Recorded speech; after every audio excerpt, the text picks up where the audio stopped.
एक गांव में रंजन नाम का एक बहुत ईमानदार व्यक्ति अपनी पत्नी कामिनी के साथ रहता था। और रंजन का एक दोस्त भोलू नाम का, जो कि अनाथ था और अकेला ही रहता था। अरे भोलू भाई, ये कैसा जीवन चल रहा है। ना कोई पैसा है, ना घर में कुछ खाने के लिए अनाज। क्या हुआ भैया, सब ठीक है ना? कुछ परेशान लग रहे हो। क्या बताऊं, घर में सब राशन खत्म हो चुका है। अब घर कैसे जाऊं? कामिनी गुस्सा करेगी, ऊपर से काम भी तो नहीं है। परेशान मत हो भाई, कुछ ना कुछ रास्ता जरूर निकलेगा। क्या खाक निकलेगा, अब तो तू ही मदद कर दे कुछ।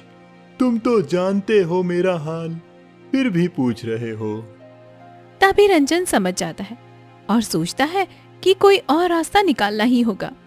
आ गए, घर में कुछ खाने का इंतजाम किया कि नहीं, या फिर वैसे ही मुंह उठाकर आ गए। कामिनी, आज भी भूखा ही सोना पड़ेगा। कल देखता हूँ, मुखिया जी से कुछ पैसे उधार के तौर पर लाऊंगा। हे भगवान, कहाँ फंस गई। अभी अभी शादी हुई है, अभी से खाना नहीं मिल पा रहा है। पूरा जीवन कैसे संभाल पाओगे मुझे। तभी कामिनी वहां से चली जाती है। बेचारा रंजन एक जगह बैठ जाता है और गहरी सोच में डूब जाता है। अगली सुबह होते ही रंजन मुखिया जी के पास जाने के लिए निकल जाता है। अरे आओ आओ रंजन, कैसे आना हुआ? क्या बताऊं मुखिया जी, घर में खाने के लिए कुछ भी नहीं बचा। अगर कुछ पैसों की मदद हो जाती तो बहुत अच्छा होता। मैं आपके सारे पैसे जल्दी ही लौटा दूंगा। तुम तो कुछ काम भी नहीं करते, कैसे लौटाओगे मेरे पैसे? ना भाई ना, मैं कोई मदद नहीं कर सकता, चले जाओ यहाँ से। बेचारा खाली हाथ अपने घर की ओर लौट रहा था। तभी उसका दोस्त भोलू से मिल जाता है। अरे भाई, आज भी बहुत परेशान लग रहे हो, कोई बात बनी कि नहीं? नहीं भाई, मुखिया जी ने भी पैसे देने से इनकार कर दिया। कहता है कि तू तो कोई काम नहीं करता। अब भला मैं क्या करूं, कुछ समझ नहीं आ रहा। ओह, अब तो तुम बुरी तरह से फंस गए भाई। अब तुम क्या करोगे? मुखिया जी के पास मेरा घर गिरवी रख देता हूं और बाद में कोई जुगाड़ कर उसे छुड़वा लूंगा। भाई, पागल हो गए हो क्या? जुगाड़ के भरोसे घर गिरवी रख रहे हो? पैसे नहीं दे पाए तो सोच लो, वो बुढ़ा पागल है। वो देखा जाएगा, लेकिन घर में कुछ राशन तो ले जाऊं। वो इतना कह ही रहा था कि फिर से मुखिया जी के पास में वो चला जाता है। हे भगवान, अब तो आप ही संभाल लेना। क्यों रे रंजन, तुझे मना करने के बाद भी तू फिर आ गया? चला जा यहाँ से। मुखिया जी, मुझे पैसों की बहुत जरूरत है, बहुत जरूरत है मुखिया जी। चल भाग यहाँ से, नहीं तो बहुत मारूंगा। इसके बदले आप मेरा घर गिरवी रख लीजिए। मुखिया जी सोचने लग जाते हैं। इसे पैसे देता हूं, वैसे भी घर नहीं छुड़ा पाएगा, मूर्ख कहीं का। पैसे तो मैं तुझे दे दूंगा, लेकिन समय से पहले तूने पैसे ना लौटाए तो तेरा घर गया समझो। रंजन बिना कुछ सोचे समझे हाँ बोल देता है और कुछ पैसे और अनाज की बोरी घर पर ले आता है। ये बोरी कहाँ से लेकर आए आप? और पैसे कहाँ से आए? कोई काम मिल गया है क्या जी? तभी रंजन उसे सारी बात बता देता है। ये क्या कर दिया आपने? ये एक ही तो सहारा था हमारा, इसको भी आपने गिरवी रख दिया। अब क्या करूं भगवान? तो क्या करता मैं, कोई रास्ता भी तो नहीं था। लेकिन तुम परेशान मत हो, मैं मुखिया जी के सारे पैसे लौटा दूंगा। बातें तो ऐसी कर रहे हो, जरा बताओ कहां से लौटा पाओगे तुम, बोलो। ओहो, अब तुम मेरा दिमाग मत खराब करो, जल्दी से खाना बनाओ, बहुत भूख लगी है। कुछ दिन ऐसे ही बीत जाते हैं और फिर एक दिन अचानक मुखिया जी के आदमी उसके घर पर आ जाते हैं और उसे जोर जोर से आवाज देने लगते हैं। ये रंजन कहाँ है रे? घर के बाहर आ, कहाँ छुप कर बैठा है? तभी रंजन घर के बाहर आता है। तुम्हें मुखिया ने बुलाया है, चलो। रंजन बिना कुछ बोले डर के मारे उनके साथ चला जाता है। क्यों रंजन, क्या हुआ मेरे पैसों का? तेरा दिया हुआ समय कब का पूरा हो चुका है? कहाँ है मेरे पैसे? रंजन डर के मारे बोलता है। माफ कीजिए मुखिया जी, मुझे कुछ और दिनों की मोहलत दे दीजिए, मैं आपके सारे पैसे लौटा दूंगा। मुखिया जी बहुत गुस्से में होते हैं, लेकिन मुखिया जी उसे बोलते हैं। देख रंजन, आज तो तुझे छोड़ रहा हूं, लेकिन अगली बार पैसे ना मिले तो तेरे हाथ पैर तोड़ दूंगा। चल भाग यहां से। रंजन वहां से घर की ओर निकल पड़ता है और सारी बात अपनी पत्नी कामिनी को बताता है। मुझे पहले से ही पता था कि ऐसा ही कुछ होगा। वो मुखिया बहुत ज्यादा शातिर है। अब क्या सोचा है आपने? ये घर से तो अब लगता है हाथ धोना ही पड़ेगा। नहीं, मैं ऐसा नहीं होने दूंगा। तो आप कर भी क्या सकते हो? मैं कोई काम ढूंढने जा रहा हूं। तभी रंजन काम की तलाश में निकल जाता है। हे भगवान, अब पता नहीं क्या होगा। मैंने उन्हें पहले ही समझाया था।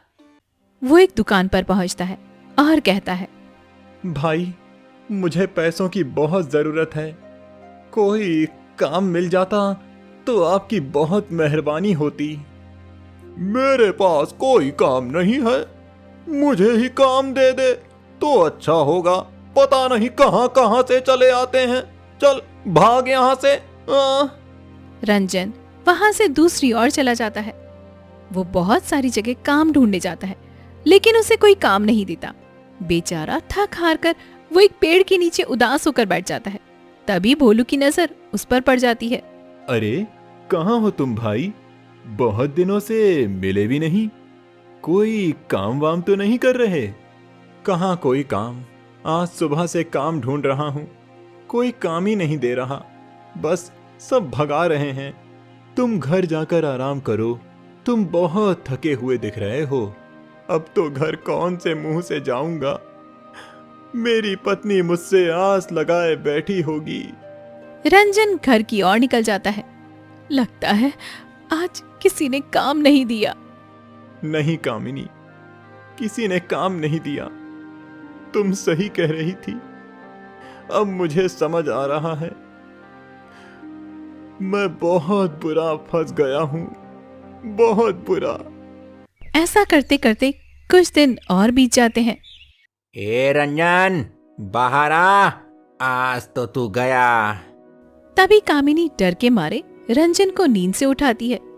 अजी उठो जी, उठो, मुखिया जी के आदमी आपको बाहर बुला रहे हैं। रंजन नींद से उठकर उनके पास जाता है और वो लोग उसे मुखिया जी के घर पर ले जाते हैं। ए रंजन, चल बहुत हो गया तेरा नाटक, अब चल निकल जा घर से। तभी मुखिया जी अपने आदमियों को रंजन का घर खाली करवाने को बोल देता है। वो लोग जाकर घर का सारा सामान बाहर फेंक देते हैं। चलो निकलो यहाँ से, आइंदा तुम लोग यहाँ दिखाई भी मत देना, नहीं तो अच्छा नहीं होगा। पहले ही बता रहा हूँ, मुखिया जी यहाँ होते तो हाथ पैर तोड़ने को कहते। चलो, जान प्यारी है तो यहाँ से निकल जाओ। वो दोनों वहां से डर के मारे चले जाते हैं। तभी रास्ते में उन्हें भोलू मिल जाता है। अरे आप दोनों कहाँ जा रहे हो और ये सामान लेकर? तभी भोलू को सारी बात समझ आती है और वो कहता है, चिंता मत करो आप दोनों, चिंता मत करो। आप दोनों मेरे घर चलो, आप वहां रहना। रंजन की पत्नी पहले से ही गुस्से में होती है और वो गुस्से में कहती है, एक काम करो, इन्हें तुम अपने घर पर ले जाओ, मैं जा रही हूँ मेरे मायके। इन्होंने सब कुछ बेच दिया, अब कहीं मुझे भी ना बेच देंगे। और वो बिना कुछ कहे सुने वहां से चली जाती है। रंजन बहुत दुखी होता है और कहता है, देखा भोलू, मेरे पास पैसे होते तो आज मेरी पत्नी ऐसे मुझे छोड़कर ना जाती। हाँ भाई, सही कहा तुमने। तुम्हारे लिए मुझे भी बहुत बुरा लग रहा है। भोलू, मैं अब यहाँ एक पल भी नहीं रह सकता। मेरी पत्नी भी यहाँ नहीं है। तो अब तुम कहाँ जाओगे भाई? क्या करोगे? मुझे ये सब ठीक करना है। मैं जंगल की ओर जा रहा हूँ। अब कुछ दिनों तक वही मेरा घर होगा। लेकिन जंगल में क्या करोगे? ना कोई काम, ना कोई रहने के लिए घर, और ऊपर से जंगल बहुत ही ज्यादा गहरा और खतरनाक है। अब जंगल से क्या डरना? मेरा जीवन तो वैसे भी उजड़ गया है। मैं लकड़ी काट कर मेरा पेट पाल लूंगा और कुछ लकड़ियां गांव में बेचकर पैसे कमाऊंगा। ऐसा बोलकर वो वहां से निकल ही रहा होता है। तभी भोलू बोलता है, भाई, मैं अकेला यहाँ रहकर क्या करूंगा? मेरा इस दुनिया में है ही कौन? मुझे भी अपने साथ ले चलो मेरे भाई। तभी वो दोनों गहरे जंगल की ओर निकल जाते हैं। अरे रंजन भाई, एक बात बोलूं? हाँ बोलो भोलू, क्या हुआ? तुम्हें इस जंगल से डर नहीं लग रहा क्या? कोई भूत सामने आ गया तो? फालतू की बातें बंद करो। जल्दी से जल्दी हमें रुकने के लिए जगह ढूंढनी होगी। वो कुछ देर ऐसे ही चलते हैं। ये कैसी जगह है? आज यहीं रुक सकते हैं? क्या बोलते हो भाई? शाबाश भोलू, आज यहीं रुक सकते हैं। चलो अब फटाफट कुछ लकड़ियां लेकर आते हैं। तभी वो दोनों जाकर कुछ लकड़ियां काट कर ले आते हैं और कुछ देर बाद शाम भी हो जाती है। रंजन को पता था ये सब इतना आसान नहीं होगा, इसलिए वो भोलू से कहता है, भोलू भाई, तुम मेरे लिए ये सब मत करो, घर लौट जाओ। लेकिन भोलू रंजन की एक भी नहीं सुनता है और वो दोनों आग जलाकर सेकने लगते हैं। उन दोनों को भूख बहुत जोर से लगी होती है, लेकिन क्या करते, इतने घने जंगल में कहाँ भटकते। अरे क्या बताऊं भाई, बहुत भूख लगी है। पेट में चूहे कूद रहे हैं। कुछ खाने के लिए दो ना भाई, और ऊपर से ये ठंड भी बहुत ज्यादा लग रही है। भूख तो मुझे भी बहुत लगी है भोलू, लेकिन इतनी रात में कहाँ से लेकर आए खाना? मतलब आज तो चूहे सोने तक नहीं देंगे। आज तो ऐसे ही सोना होगा, कल देखते हैं। गांव से कुछ ना कुछ खाने के लिए लेकर आएंगे। वैसे भी बहुत रात हो गई है भोलू, अब हमें सो जाना चाहिए। हाँ भाई, मैं ऐसी झाड़ी के पास सो जाता हूँ। आप भी एक किनारा ढूंढ लो। अगली सुबह वो दोनों वहीं जंगल में सो रहे होते हैं। तभी अचानक रंजन की आंख खुल जाती है। भोलू अभी भी सो रहा होता है। अरे भोलू, उठ जा, काम पर भी तो जाना है। देख, सुबह हो गई। तभी भोलू नींद से उठ जाता है और वो दोनों लकड़ियां काटने चले जाते हैं। कुछ देर के बाद लकड़ियां काटकर रंजन बोलता है, अरे भोलू, बहुत हो गई लकड़ियां, चलो अब इन्हें गांव में जाकर बेच आते हैं। सही कहा भाई, बहुत लकड़ियां काट ली। मेरा तो हाथ भी दर्द कर रहा है। चलो चलते हैं। वो दोनों लकड़ियां लेकर गांव की ओर निकल जाते हैं। तभी उन्हें गांव का एक व्यक्ति रास्ते में मिल जाता है। अरे भाई, कहाँ लेकर जा रहे हो इतनी सारी लकड़ियाँ? अरे भाई, इन्हें बेचकर कुछ पैसे मिले, इसीलिए जंगल से लेकर आए हैं। बाप रे, इतने घने जंगल से लकड़ियां लाना तो बहुत मुश्किल काम है। हम तो जंगल में ही रहते हैं और अब से रोज लकड़ियां बेचेंगे। ठीक है, मेरे लिए भी मेरे घर लकड़ियां लेकर आना। मैं महीने के आखिर में पैसे जमा करवा दूंगा। हाँ ठीक है भाई, लकड़ियां रोज पहुंचा देंगे। अब तो लकड़ियां लेने वाला भी मिल गया। हाँ भोलू। ऐसा करते करते वो गांव में लकड़ियां रोज पहुंचाने का काम करते। एक दिन ये बात मुखिया जी को पता चल जाती है। क्यों रे छगन, सुना है रंजन और उसका दोस्त भोलू गांव में लकड़ियां बेच रहे हैं? हाँ मुखिया जी, वो दोनों जंगल से लकड़ियां ला रहे हैं। इतने घने जंगल से लकड़ियां लाना बहुत मुश्किल भरा काम है। लगता है इन्हें इनकी जान प्यारी नहीं है। क्या हुआ रंजन भाई, आज लकड़ियां काटने नहीं जाना है क्या? जाना तो पड़ेगा भोलू, मुझे मेरा अपना घर भी तो छुड़वाना है। वो तो देखा जाएगा, लेकिन जंगल में रात भर बहुत ज्यादा ठंड थी, अच्छे से सो भी नहीं पाया। सही कहा तुमने, हमें जलाने के लिए आज और लकड़ियां लानी होंगी और खाने के लिए गांव से कुछ लाना होगा। तभी वो लकड़ियां काटने चले जाते हैं।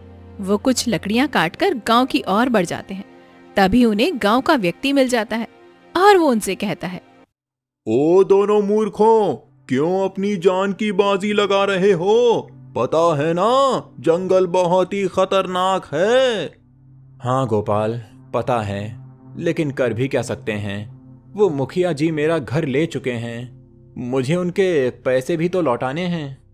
बोलू, तू तो अकेला बचा है इस दुनिया में, तू तो ऐसा पागल मत बन। काहे भाई, तुम्हें कोनो बात की दिक्कत है क्या? मेरा दोस्त है, मैं उसका साथ कैसे छोड़ सकता हूँ? ओहो, तुम दोनों लड़ना बंद करो। भोलू, चलो यहाँ से। तुमने क्यों रोक लिया मुझे? देखा नहीं ससुरा कैसी बातें कर रहा था। हाँ ठीक है, लेकिन अभी हमें खुद से लड़ना है, दूसरों से नहीं। वो फिर से लकड़ियां गांव में पहुंचाने का काम करते हैं। एक दिन दोनों पेड़ के नीचे बैठे होते हैं। भोलू, अभी भी कुछ पैसों की जरूरत है, तभी मैं मुखिया जी के पैसे लौटा पाऊंगा। सही कहा भाई, अब सब ठीक हो जाएगा, फिर से हम गांव में रहेंगे। हमें तब तक रहने के लिए कुटिया बनवानी होगी। वो कुछ लकड़ियों और सूखे पत्तों की एक कुटिया बना लेते हैं। देखो भाई, हमारी कुटिया कैसी है। भोलू, अब रहने के लिए यही हमारा घर है। वो दोनों रात के समय आग जलाकर सोया करते थे ताकि कोई जंगली जानवर वहां पर आ न सके, और सुबह होते ही गांव की ओर लकड़ियां काट कर ले जाते थे। ऐसा करते करते कुछ महीने फिर से बीत जाते हैं। भोलू, चलो मुखिया जी के पास, आज तो मेरा घर छुड़वा लेते हैं। वो दोनों मुखिया जी के घर की ओर निकल जाते हैं। ये लीजिए मुखिया जी, आपके सारे पैसे, और मेरा घर फिर से मुझे वापस दे दीजिए। रंजन, तू इतने सारे पैसे कहाँ से लाया? बस मुखिया जी, मेहनत की कमाई है, लकड़ियां बेचकर पाई पाई जमा किया हूँ। मुखिया जी उन्हें फिर से उनका घर दे देते हैं और वो दोनों वहां से चले जाते हैं। भाई, अब तो खुश हो ना? हाँ भोलू, मानो बरसों बीत गए हों, ऐसा प्रतीत होता है आज फिर से मेरा घर मेरा हो गया। अरे भाई, लेकिन जंगल वाले घर का क्या होगा अब? उसे तो अकेले डर लगेगा। भोलू, उसकी चिंता मत करो, उसे कुछ नहीं होगा।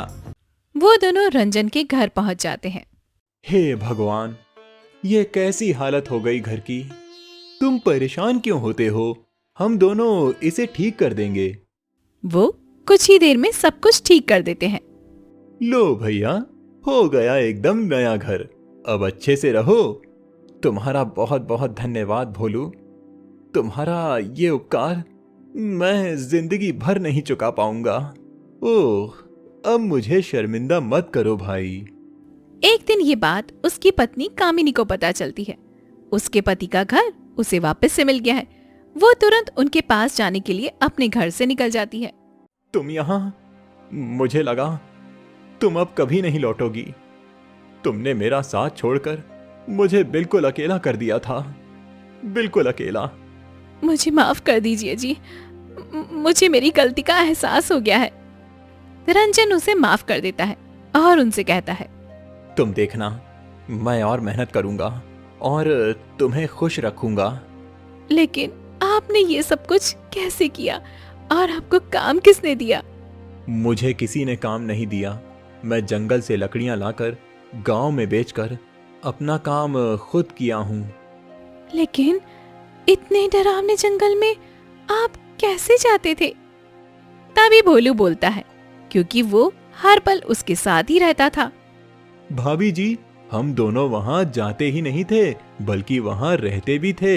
हमने हमारी खुद की एक रहने के लिए कुटिया भी बनाई थी। मुझे तो यकीन ही नहीं हो रहा, आप दोनों ने इतना सब कुछ ठीक कर दिया। भोलू भाई, आपका बहुत बहुत धन्यवाद। अरे भाभी जी, ऐसे मुझे शर्मिंदा मत कीजिए। अब से हम दोनों साथ में यही काम करेंगे। कामिनी, आदमी जब मुश्किल में हो तो कुछ भी कर सकता है और उसका साथ भगवान अवश्य देते हैं। कहानी अच्छी लगी हो तो चैनल को सब्सक्राइब जरूर से कीजिएगा।